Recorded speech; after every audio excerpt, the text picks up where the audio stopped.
నమస్తే welcome to TV15 news ముందుగా headlines. దశాబ్దాల తటస్థతకు ముగింపు. నాటో 32వ సభ్య దేశంగా స్వీడన్.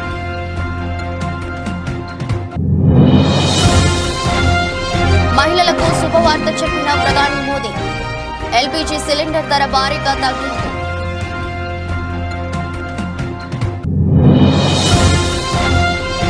అమిత్ షాతో ముగిసిన చంద్రబాబు పవన్ కీలక భేటీ. పొత్తుపై నేడు రానున్న క్లారిటీ.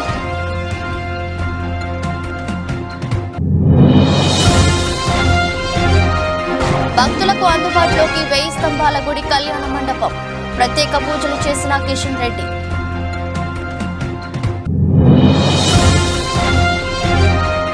మహేంద్ర సింగ్ ధోని చెపాక్ స్టేడియంలో ఏం చేశాడో చూసారా? వైరల్ అవుతున్న video.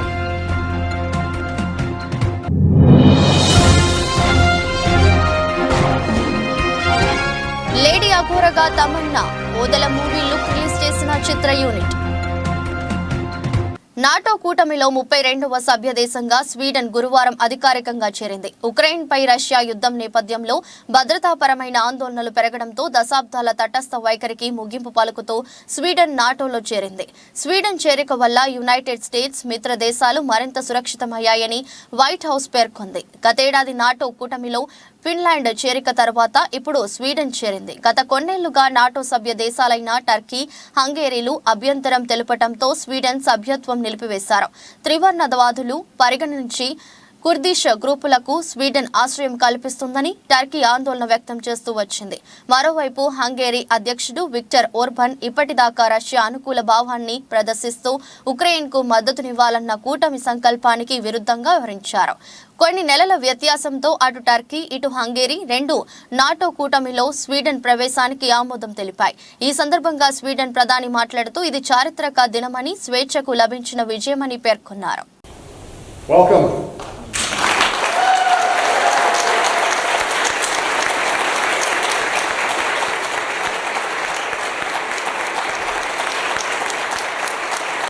With receipt of this instrument of accession, let me be the very first to welcome Sweden as a party to the Washington Treaty and the 32nd member of the North Atlantic Treaty Organization.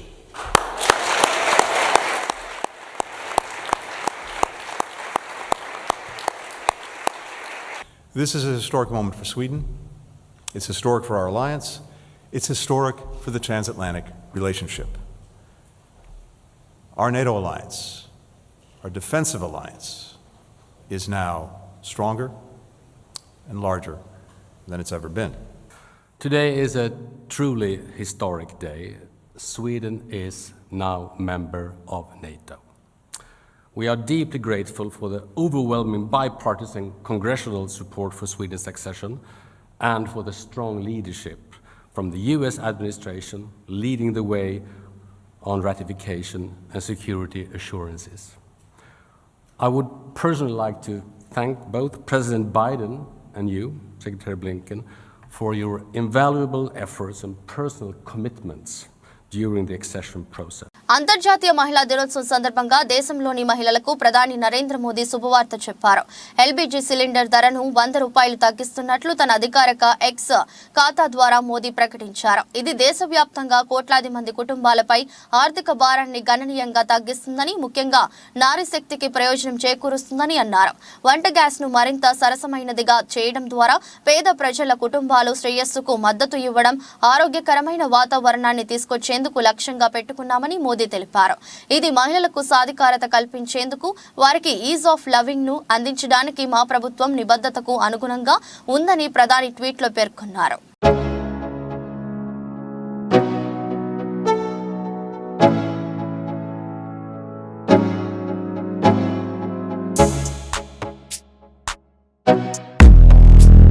ఏపీలో ఏపీలో పొత్తులపై కీలక చర్చలు కొలిక్కి వచ్చినట్టు సమాచారం. దేశ రాజధాని ఢిల్లీలో గురువారం రాత్రి కేంద్ర హోంమంత్రి అమిత్ షా నివాసంలో బీజేపీ చీఫ్ జేపీ నడ్డాతో టీడీపీ అధినేత చంద్రబాబు, జనసేన అధినేత పవన్ కళ్యాణ్ భేటీ అయ్యారు.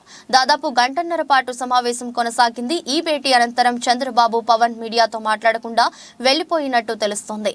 అందిన సమాచారం మేరకు అమిత్ షా నివాసానికి వెళ్లిన చంద్రబాబు, పవన్ ఆంధ్రప్రదేశ్ అసెంబ్లీ, లోక్సభ ఎన్నికలకు పొత్తుపై చర్చించారు. త్రిసభ్య పొత్తులో భాగంగా బీజేపీకి ఎన్ని సీట్లు కేటాయించాలని దానిపై చర్చలు సాగాయి. బీజేపీ పెద్దలతో చంద్రబాబు, పవన్ ఏపీలో పొత్తులపై కీలకంగా చర్చించారు. ప్రధానంగా అసెంబ్లీ, లోక్సభల బీజేపీ, టీడీపీ, జనసేన కూటమి సీట్ల సర్దుబాటుపై సుదీర్ఘంగా చర్చించినట్టు తెలుస్తోంది. ప్రధాని నరేంద్ర మోదీ వేవ్ ని దృష్టిలో పెట్టుకుని ఎక్కువ స్థానాలను బీజేపీ అడుగుతోంది. అయితే నెల రోజుల వ్యవధిలో 2 సార్లు అమిత్ షా, జేడీ నడ్డాను చంద్రబాబు కలిశారు. బీజేపీకి 4 లోక్సభ, 6 అసెంబ్లీ సీట్లను టీడీపీ ఆఫర్ చేసింది. అయితే 6 లోక్సభ, 10 అసెంబ్లీ స్థానాలను బీజేపీ ఆశిస్తుంది. రాజమండ్రి, హిందూపురం, రాజంపేట వరకు అరకు స్థానాలను టీడీపీ ఇస్తామని చెబుతుంది. ఈ 4 స్థానాలతో పాటు ఏలూరు, తిరుపతి, విజయవాడ లోక్సభ సీట్లను కూడా ఇవ్వాలని బీజేపీ అంటోంది.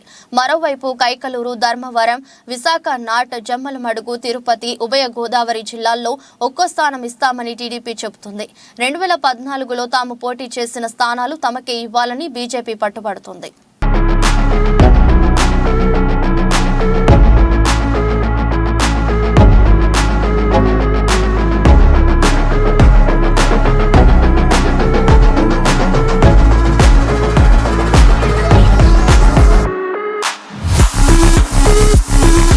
కాకతీయుల కాలం నాటి 1000 స్తంభాల దేవాలయ కళ్యాణ మండపాన్ని కేంద్ర మంత్రి కిషన్ రెడ్డి పునఃప్రారంభించారు.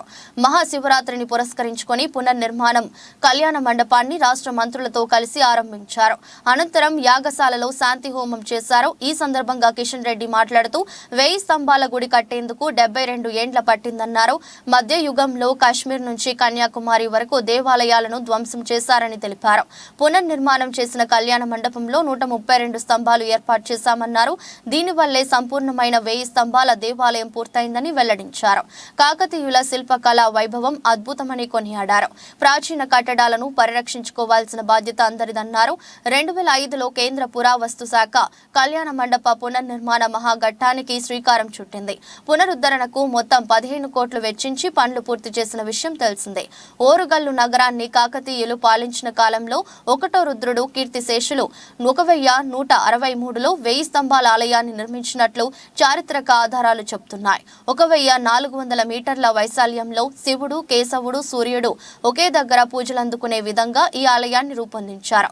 శిలలపై సప్త స్వరాలు లిఖించడంతో పాటు టెక్నాలజీ పెద్దగా అందుబాటులో లేని రోజుల్లోనే టన్నుల కొద్దీ బరువుండే శిలలతో ఆలయానికి జీవం పోశారు. డంగు సున్నం, కరక్కాయ పాడి, బెల్లం, ఇటుక పొడి తదితర మిశ్రమాలతో మొత్తం 1000 స్తంభాలతో 1000 ఏళ్ల వరకు చెక్కు చెదరకుండా ఆలయాన్ని నిర్మించారు.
మహాశివరాత్రి సందర్భంగా కీసర మండలం కీసరగుట్ట శ్రీ శ్రీ శ్రీ భవానీ రామలింగేశ్వర స్వామి బ్రహ్మోత్సవ ఉత్సవాల్లో భాగంగా స్వామివారికి అభిషేకం చేశారు.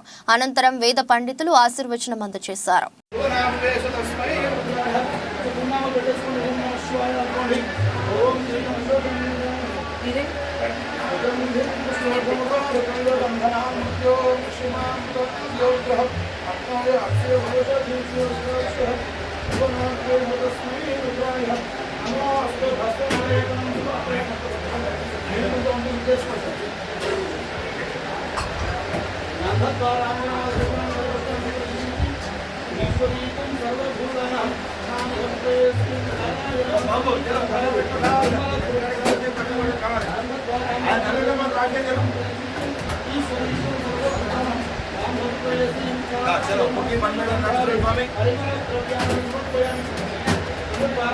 మహబూబ్ జిల్లా దంతాలపల్లి మండలంలోని బాల వికాస్ ఆధ్వర్యంలో అంతర్జాతీయ మహిళా దినోత్సవం ర్యాలీతో ఘనంగా నిర్వహించారు.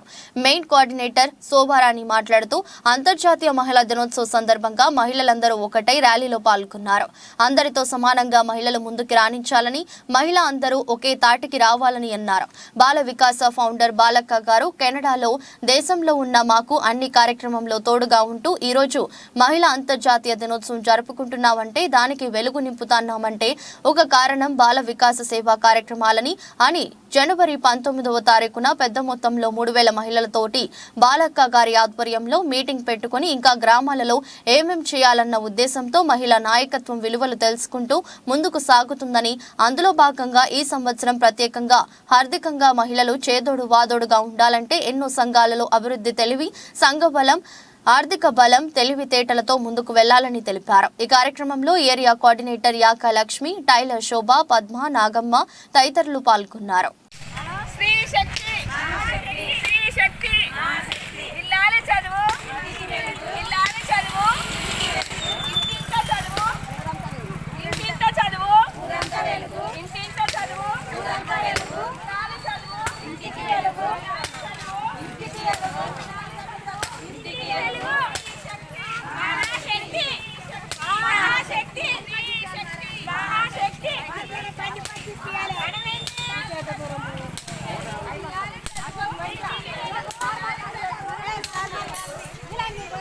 సంగారెడ్డి జిల్లా జోగిపేట్ మండలంలోని ప్రభుత్వ ఆసుపత్రిలో 2.13 కోట్లతో 6 కోట్లతో మున్సిపల్ నూతన భవనం నిర్మాణం, 4.15 కోట్లతో డిగ్రీ కళాశాల, ప్రభుత్వ జూనియర్ కళాశాల, సంగుపేట వ్యవసాయ పాలిటెక్నిక్ కళాశాల, ప్రహారీ గోడ నిర్మాణ పనులతో పాటు 20 కోట్ల నిధులతో సంగుపేట నుంచి అన్నాసాగర్ వరకు 4 లైన్ల national highway road butter fly lights, 2 కోట్ల నిధులతో జోగిపేట స్టేడియం అభివృద్ధి, ఆందోళ్ జోగిపేట్ మున్సిపల్ పరిధిలో 20 కోట్లతో సీసీ రోడ్ల నిర్మాణ పనులు, పలు అభివృద్ధి పనులకు జిల్లా కలెక్టర్ వల్లూరి క్రాంతితో కలిసి శంకుస్థాపన చేసిన వైద్య ఆరోగ్య శాఖ మంత్రి దామోదర్ రాజ నరసింహ.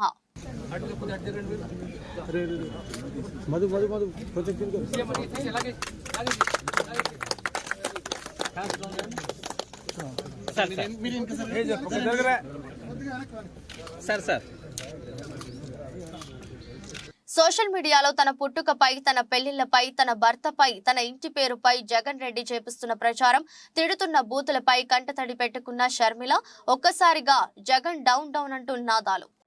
ఆ మాట పట్టుకొని రాజశేఖర రెడ్డి విడ ఈరోజు ఆంధ్ర రాష్ట్రంలో అడుగుపెట్టింది.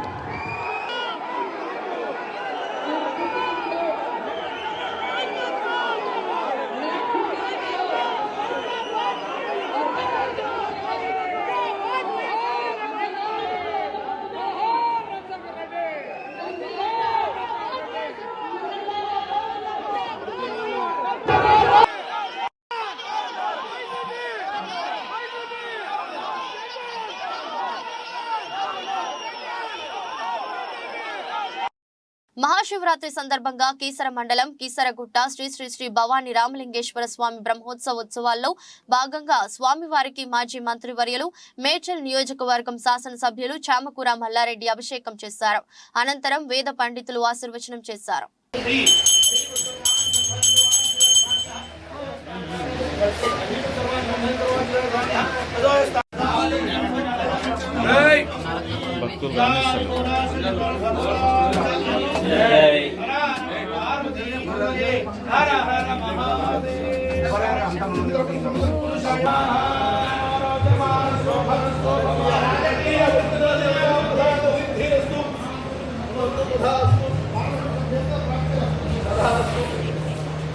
మచిలీపట్నం వైసీపీ పార్లమెంట్ అభ్యర్థిగా సింహాద్రి చంద్రశేఖర్ ను సీఎం జగన్మోహన్ రెడ్డి నిర్ణయించారు.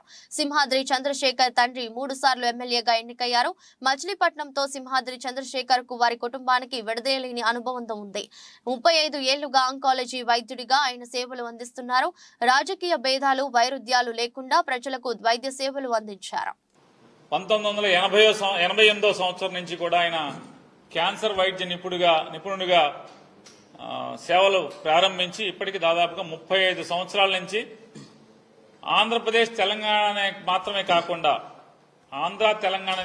కాకుండా సౌత్ ఇండియాలోనే పేరుగాంచినటువంటి ఆంకాలజీ సర్జన్గా ఎంతో మందికి సేవలు అందించడం, వైఎస్ఆర్ కాంగ్రెస్ పార్టీ తరఫున పార్లమెంటు అభ్యర్థిగా పోటీ చేయడానికి ముందుకు వచ్చినందుకు మేమంతా కూడా ఆనందపడుతున్నాం.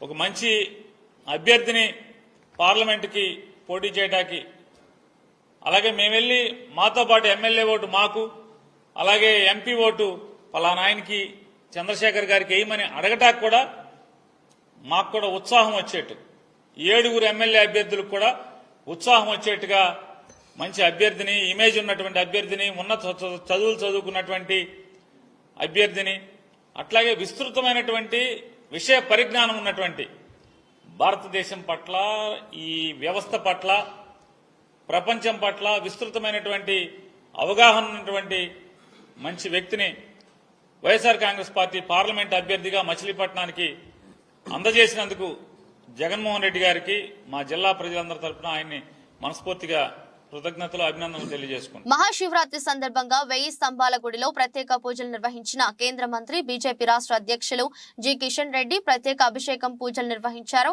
కిషన్ రెడ్డి కార్యక్రమంలో బీజేపీ హన్మకొండ జిల్లా అధ్యక్షురాలు రావు పద్మారెడ్డి, రాష్ట్ర ప్రధాన కార్యదర్శి గుజ్జుల ప్రేమచందర్ రెడ్డి, మాజీ మంత్రి డాక్టర్ వి.జి. విజయ రామారావు, మాజీ ఎమ్మెల్యే మర్దినేని ధర్మారావు, కొండేటి శ్రీధర్, వరంగల్ జిల్లా అధ్యక్షులు గంటా రవికుమార్, బీజేపీ రాష్ట్ర జిల్లా నాయకులు, కార్యకర్తలు పాల్గొన్నారు.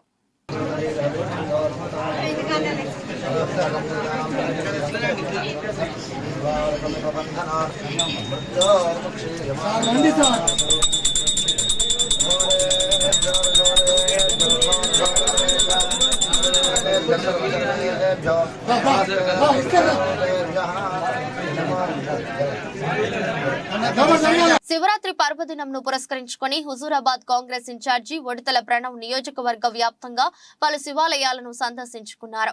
ఆలయాల్లో ప్రత్యేక పూజలు, అభిషేకం నిర్వహించారు. ఎక్కడ పడుతుంది మనసారా వేడుకున్నారు.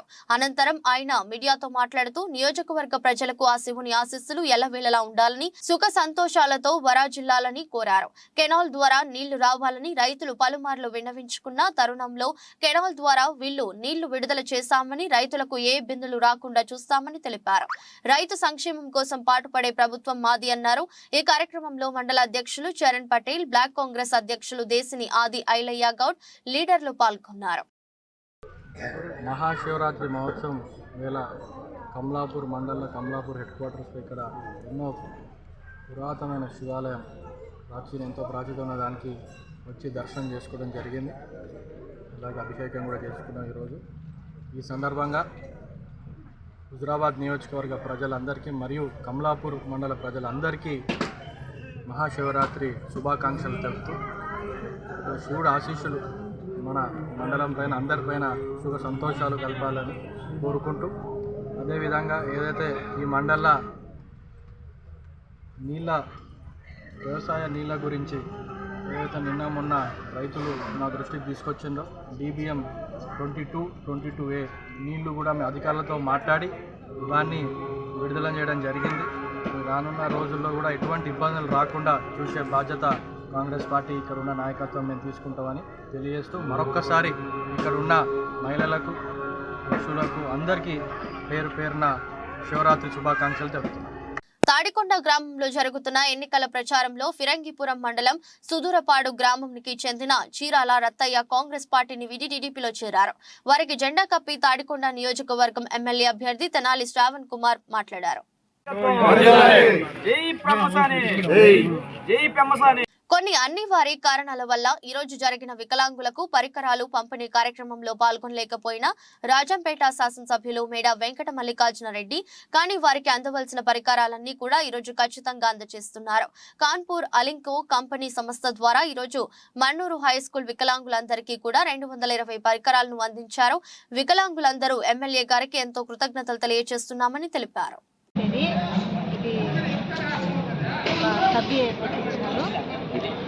అందుకనేసి దాంట్లో ఎమ్మెల్యే గారు మేడా గారు భోజనం సర్పంచ్ చేయించినారు. అది మన సైకిళ్ళు ఏం కావాలంటే అది రాస్తున్నారు అన్ని ఇచ్చారు. ఇప్పుడు మనకు సైకిల్ మోటార్ సైకిల్ ఇచ్చారు. దానికి హలో సార్, మాకు మేడా మల్లికార్జున రెడ్డి గారు 13వ తారీఖు వచ్చి మా క్యాంపుకి వచ్చి భోజనాలు అన్నీ ఏర్పాటు చేశారు. ఈరోజు మాకు సైకిళ్ళు అన్నీ పంచిపెట్టారు వికలాంగులకి. వాళ్ళకి చేసిన దానికి ఎమ్మెల్యే గారికి ధన్యవాదాలు చెప్తున్నాము. ధన్యవాదాలు. మహిళలకు అన్ని రంగాల్లో హక్కులు కల్పించాలని, రాజకీయ ఆర్థిక రంగాలలో మరియు మహిళలపై వేధింపులను అరికట్టాలని బహుజన లెఫ్ట్ మహిళా సంఘం తెలంగాణ రాష్ట్ర కన్వీనర్ సబ్బాని లత అంతర్జాతీయ మహిళా దినోత్సవం పురస్కరించుకుని కామారెడ్డి జిల్లా కేంద్రంలో BLTU ఆఫీసులో నిర్వహించిన మహిళా సదస్సులో కార్యక్రమంలో ఆమె పాల్గొన్నారు. ఈ సందర్భంగా సబ్బాని లత మాట్లాడుతూ కేంద్రంలో ఉన్న బీజేపీ ప్రభుత్వం మహిళలపై రకరకాల రూపంలో వేధింపులు, అత్యాచారాలు జరుగుతున్నా నిమ్మకు నీరు ఎత్తినట్టు వ్యవహరిస్తుందని మండిపడ్డారు. మరి మార్చి 8 మహిళల హక్కుల దినోత్సవాన్ని మరి ఘనంగా జరుపుకోవడం అనేది జరుగుతోంది. ముఖ్యంగా బీజేపీ గత 10 సంవత్సరాల నుంచి అధికారంలోకి వచ్చిన తర్వాత మహిళలపైన విపరీతమైనటువంటి దాడులు, హత్యలు, అత్యాచారాలు మరి పెరిగిపోతున్నప్పటికీ కేంద్ర రాష్ట్ర ప్రభుత్వాలు అనుసరిస్తున్నటువంటి ప్రజా వ్యతిరేకత మూలంగానే ఈరోజు మహిళలపైన ఇటువంటి మన సమస్యలు పెరిగిపోతున్నప్పటికీ పట్టించుకున్నటువంటి పరిస్థితులు లేవు. ఒకక్కడ మహిళలకు హక్కులు ఉన్నప్పటికీ హక్కులను కాలరాస్తున్నటువంటి పరిస్థితి ఉంది. ఈ దేశంలో ఏదైతే మరి మహిళలకు మార్చి 8 నాడు మహిళలు హక్కులు సాధించుకున్నటువంటి ఘనత మహిళలకు భారతదేశం యావత్తు మహిళలకు మరి దక్కినప్పటికీ కూడా ఏ ఉన్నటువంటి ప్రభుత్వ పాలకులు వచ్చినప్పటికీ మహిళలను చిన్నచూపు చూస్తూ వివక్షతకు గురిచేస్తూ హింస మరి పెరిగిపోతుంది. 79వ వార్డు పరిధి అగనంపూడి పాత గల్లవాణిపాలెం ఏరియాలో 79వ వార్డు కార్పొరేటర్ రౌతు శ్రీనివాస్ వార్డు సభ్యులపై పర్యటించడం జరిగింది. ఈ సందర్భంగా వార్డులో అపరిశుభ్రంగా ఉన్న కాలువలను, రోడ్లను పరిశీలించి వెంటనే శానిటరీ సిబ్బంది క్లీన్ చేయాలని ఆదేశించారు. అలాగే కొత్త సీసీ రోడ్లు, కాలువలు ఏర్పాటు చేయాలని స్థానికులు కార్పొరేటర్ రౌతు శ్రీనివాస్ కి విన్నవించుకున్నారు. ఈ కార్యక్రమంలో స్థానిక యువకులు, గ్రామ పెద్దలు పాల్గొన్నారు.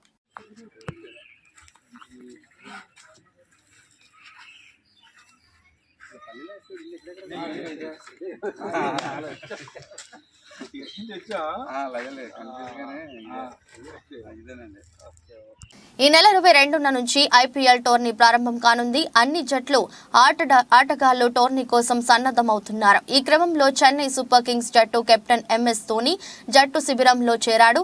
తొలిసారి చెపాక్ స్టేడియంలో జట్టు ప్రాక్టీస్ సెషన్లో ధోని పాల్గొన్నారు. అంతకుముందు వారు బస చేసిన హోటల్ నుంచి స్టేడియంకు ప్రత్యేక బస్సులో ధోనితో సహా CSK జట్టులోని పలువురు ప్లేయర్లు చెపాక్ స్టేడియంకు చేరుకున్నారు. బస్సు వెనుక భాగంలో కూర్చున్న ధోనిని చూసిన అభిమానులు కేరింతలు కొడుతూ సందడి చేశారు. ధోని సైతం వారి వైపు చేతులు ఊపుతూ వారిని ఉత్సాహపరిచారు. ఆ తరువాత చెపాక్ స్టేడియంలోకి ధోని ఎంట్రీ చేస్తున్న వీడియో వైరల్ గా మారింది. MS ధోని పాత లుక్ లో కనిపించాడు.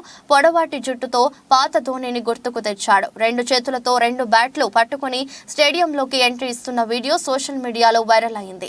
ఈ వీడియోను చూసిన ధోని CSK జట్టు అభిమానులు తల వచ్చేశాడు. ఈసారికి కూడా IPL కప్ CSKదే అంటూ ధీమా వ్యక్తం చేశారు. టోర్నీలో భాగంగా ఈ నెల 22న జరిగే తొలి మ్యాచ్లో Chennai super Kings, royal challenger Bengaluru జట్లు తలపడుతున్నాయి.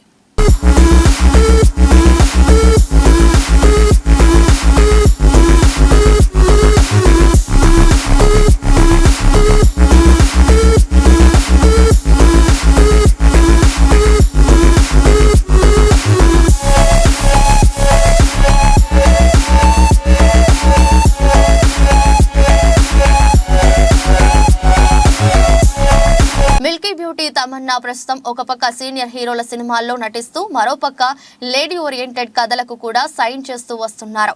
ఈ క్రమంలోనే తాజాగా Odela railway station movie sequel కి సైన్ చేశారు. టాలీవుడ్ స్టార్ డైరెక్టర్ సంపత్ నంది కథని అందించిన ఈ సినిమా అశోక్ తేజ దర్శకత్వంలో తెరకెక్కి 2022లో ముందుకు వచ్చింది. క్రైమ్ థ్రిల్లర్ నేపథ్యంలో తెరకెక్కిన ఈ సినిమా డైరెక్ట్ ఓటీటీలో రిలీజ్ అయింది. తెలుగు ఓటీటీ ఆహాలో ప్రసారమైన ఈ చిత్రం సూపర్ వ్యూస్ అందుకొని ఓటీటీ హిట్ బొమ్మ అనిపించుకుంది. ఇక ఆ సినిమా హిట్ అవ్వడంతో మేకర్స్ ఇప్పుడు సీక్వెల్ ని తీసుకురావడానికి సిద్ధమయ్యారు. ఈ సీక్వెల్ ని కూడా కొంచెం గ్రాండ్ గానే ప్లాన్ చేస్తున్నారు. ఈ క్రమంలోనే ఈ సీక్వెల్ లో తమన్నాని మెయిన్ లీడ్ కి ఎంపిక చేసుకున్నారు.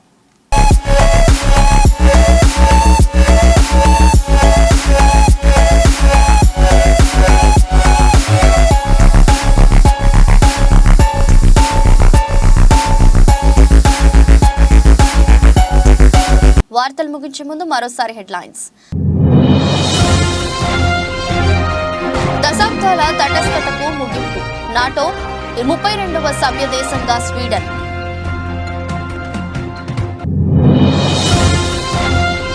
మహిళలకు శుభవార్త చెప్పిన ప్రధాని మోదీ. ఎల్పీజీ సిలిండర్ ధర భారీగా తగ్గింపు.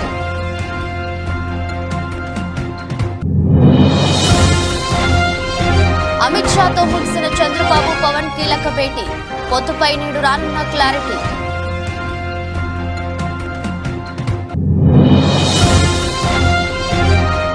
భక్తులకు అందుబాటులోకి 1000 స్తంభాల గుడి కళ్యాణ మండపం. ప్రత్యేక పూజలు చేసిన కిషన్ రెడ్డి.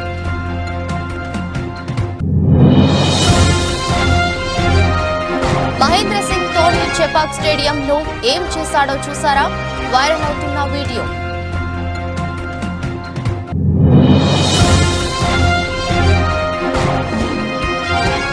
లేడీ అఘోరగా Tamannaah Odela movie look release చేసిన చిత్ర యూనిట్.